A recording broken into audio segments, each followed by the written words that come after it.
The next design principle that we are going to discuss is the dependency inversion principle, which states that code should never depend on details, it should only ever depend on abstractions. Let's go ahead and understand what this principle is all about. Let's start with an example because this principle I think is made most clear with an example. Let's say you're designing a word processor. Presumably you'll have classes for document and page. Now, for you to follow the dependency inversion principle in this example, you'd need to do two things.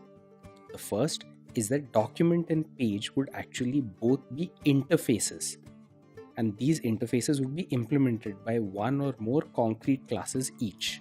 That's the first thing that you'd need to do.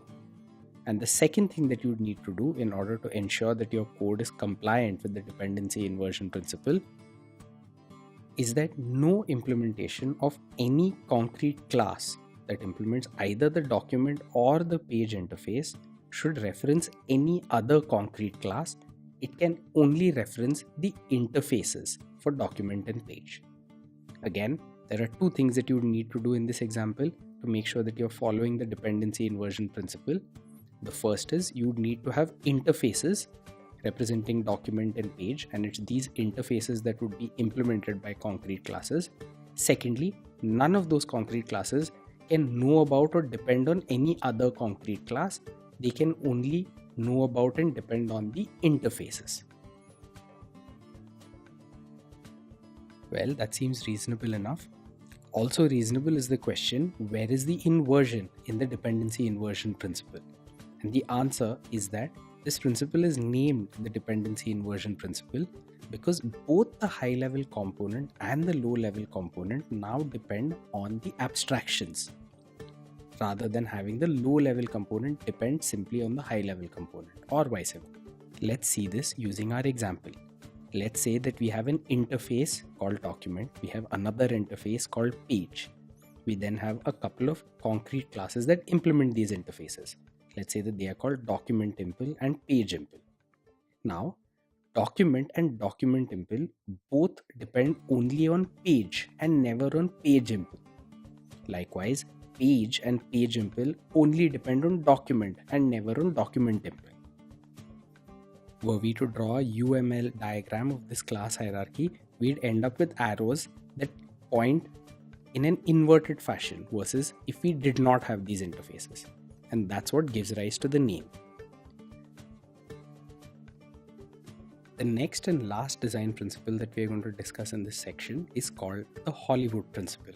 And it goes, don't call us, we'll call you. Because that's apparently how agents and people in Hollywood operate.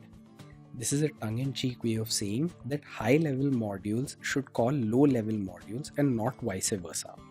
In Hollywood, presumably, it's the high-level, high-status A-listers who call the low-level, low-status Z-listers and not the other way around. And that's why this principle is called the Hollywood principle. Again, it stipulates that high-level modules should call low-level modules and not the other way around.